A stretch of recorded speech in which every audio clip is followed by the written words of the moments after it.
Ассаламу алейкум. 23 года назад, 4 сентября 1999 года, террористическая банда ФСБ и ГРУ взорвала свой первый жилой дом в городе Буйнакске. Тогда они убили 64 человека из семей военнослужащих, 23 из которых были дети. Затем русские террористы взорвали еще несколько домов в России, убив своих же русских. Обвинив в этом нас, чеченцев, они начали страшную войну против чеченцев, а затем и всех кавказцев. Дагестанцы, вы помните, как тысячи и тысячи ваших парней, которые сражались за свободу своего Дагестана, за свободу Кавказа, за свободу Чеченской республики Ичкерия. Затем, когда эти люди закончились, начали убивать тех, кто просто выражал свое несогласие с этой людоедской политикой Кремля. Тысячи и тысячи дагестанцев были посажены, тысячи убиты, выдавлены из страны. Мы это все прекрасно знаем, мы все это помним, дагестанцы. И вот, затем, после того, как, напившись нашей крови, окрепнув, запугав весь мир тем злодеянием, которое они творили на Кавказе, они начали войну потом в Грузии, затем в Сирии. Помните учения в Сирии? Как можно было такое вообще сказать? И как вообще россияне это могли протерпеть, расстреливая, бомбя больницы, школы, рынки, роддома? Русские террористы это называли учениями. Вот таким этапом они докатились до сегодняшнего состояния. Теперь они воюют против Украины. Их бандармия не может справиться с вооруженными силами Украины. Они сделали все. Обманная мобилизация была, скрытая мобилизация. За деньги так называемых дураков, добровольцев они набирали. В итоге собрали всех зэков, кто соглашался, кого нашли из дураков. Всех бомжей со всей России, со всех вокзалов. В итоге и это не помогло, и не поможет, потому что украинская армия очень сильно вооружена. Тысячи и тысячи, десятки тысяч добровольцев со всего мира едут помогать Украине. Ленд-лиз, который сейчас только 1 октября начнется, а оружие уже поставляется не по программе Ленд-лиз, а так. Причем самое современное оружие. Украину победить невозможно. Россия не может победить. Именно потому, что она не может победить, она хочет теперь завалить трупами Украину, нашими кавказскими трупами. Все первые, кто будут туда отправляться, они по большей части смертники. Эти все люди будут убиты.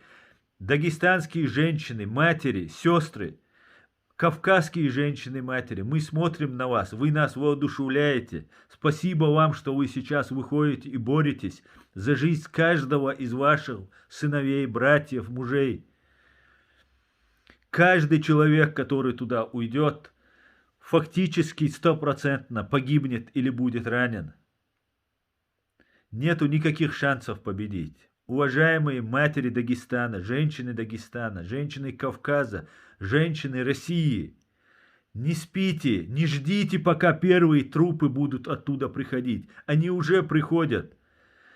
После этого эти трупы, даже вот, которые первые там погибали, эти трупы они сжигают, чтобы вы дома не узнали, что они погибли, или чтобы вы не стали протестовать по этому поводу.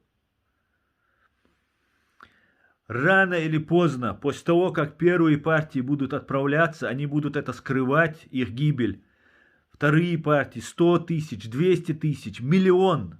Перемолоть Украине вооружение, которые они противник друг друга даже не видят. Снаряды прилетают за 70, за 80, за 100, за 150, за 300 километров. Вчера буквально поступило самое современное, мощное ракетное вооружение Украине. А какие дают оружие тем, кого сейчас они мобилизуют? Вы можете посмотреть в YouTube, видео полно, ржавые автоматы, нету одежды, нету касок, нет бронежилетов, ничего нет. Путину нужно просто продержаться. Каждый день, когда идет эта война, он живет. Он пытается заставить Зеленского, вооруженные силы Украины, пойти с ним на переговоры, чтобы не нести ответственность за те взрывы домов, за тот геноцид, который был по отношению дагестанцев, кавказцев, чеченцев, ингушей, кабардинцев и всех остальных.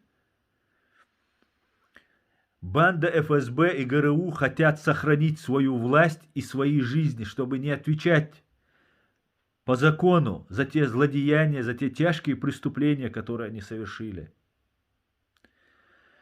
Матери Дагестана, мы вами очень гордимся. Вы делаете то, что сейчас нужно.